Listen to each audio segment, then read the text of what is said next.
But I do want to get you an update on Hurricane Helene because, as you know, this Friday marks 1 year since the anniversary of that deadly storm. And Fox's Chelsea Torres is actually out in North Carolina. Chelsea, it is great to see you. I understand that you're in Burnsville and taking a look at what's new 1 year later. What can you tell us? That's right. You know, here in the town square of Burnsville, which is where I'm at, it's kind of interesting because it's about 35 miles northeast of Asheville. And you could kind of see around me, it looks like a bustling type of town. And the town square itself did not get damaged, but it's the surrounding communities, the neighborhoods, a lot of those that did along the river. And one family I had not seen since November. And it's so interesting because they tell me that they lost, and I saw that they lost nearly all their belongings in the flood. They say that they're just so thankful to have each other. But as we're 1 year later since Helene, they say that they're just trying to process all of the trauma that they've endured. Who were in western Northern Carolina, and just, I think it was Fayetteville, just being underwater. There's, you know, those Appalachian communities, it's so hard. There's very few ways in and out, and then some major roads were just washed away. Did this family tell you, you know, 1 year later, obviously they're working to rebuild, and we're looking at some of the video from the story you shot of what they were able to put together. What are this family's big goals, you know? What are they really trying to accomplish as they move forward? Because I can imagine they have basic necessities 1 year later, but it wasn't what they had before this storm. No, not at all. Actually, so they had their home, which was completely flooded out. They lost all of their belongings there. They said they were able to salvage just a few. They were donated tents early on. So when I met them back in November, it was actually when they were trying to get fuel for their generators. They had also just been donated, or gifted, I should say, a vehicle as well, because they didn't have that. So they were gifted a vehicle, then a tent. They lived in that for about a month. Then they were gifted and donated a camper, and that's kind of the camper that they have now.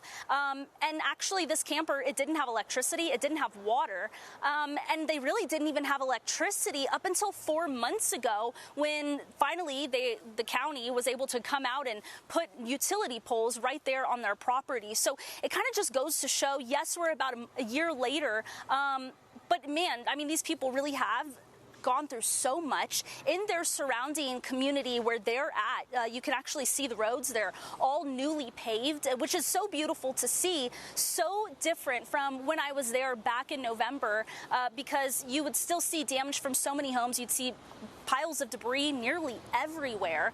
And in that area, actually, there's no cell service. Even as of today, there's no cell service over there. You have to have Wi-Fi. You have to have some kind of internet in your area to actually get any kinds of communication to anybody. And they were telling me just what it was like those first few days, even that first week where they didn't have communication with anyone, because as you know, that first few days, and probably even months for some areas, there was still no cell service. So a lot of people just had no idea what was going on. Fortunately, though, they say that they're so thankful to a lot of the volunteers and nonprofits that have helped them. And I mean, a lot of the stories that I've been telling and a lot of people that you talk to out here in Western North Carolina, and I'm sure you know, as in Georgia as well, in South Carolina, Tennessee, people give so much thanks to a lot of these volunteers that have just kind of put their lives on the line. I actually met a woman during that time in November. She came from Georgia. She moved to Western North Carolina. At first, it was just to volunteer and make sure people had the fuel, so that way they can heat their homes, because it was starting to get very cold.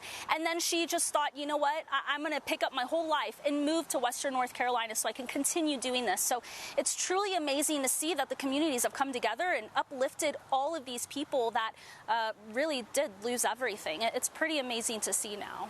Chelsea, I think you said it best. You know, the community is really the story 1 year later, because at the end of the day, once the cameras move on and once people who aren't from that area kind of move on from this story, it doesn't mean the scars aren't still there. It doesn't mean that people still aren't dealing with those very real effects. And so you meeting this family, sharing their story and showing how the community is pulling together, and of course how if someone's streaming with us and this touches them and they want to get involved and help, there are so many ways to do so. Chelsea, before I let you go, last question to you. Have you heard of any memorial ceremonies there in Burnsville? I understand this is just about 30 minutes northeast of Asheville. Any ceremonies or efforts you've heard to mark the 1 year anniversary as we look ahead to Friday? Yeah, actually throughout the entire region, almost every community you go to, every small town from Asheville all the way up to the Tennessee border out to kind of where I'm at, you'll find most of these towns are going to have some sort of celebration. Well, maybe celebration is not the right word, but more of an anniversary, kind of a remembrance to kind of look back on the past year, right? And you know, bring that community together and kind of remember everything that they've gone through. Again, these people, they lost everything, whether it's a home or business or just belongings. And now, because of the thanks of so many people and communities and volunteers, they're able to get back. So I think you'll find that in the days coming and then even the days following the anniversary.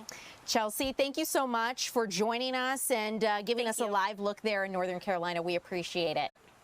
Okay, guys,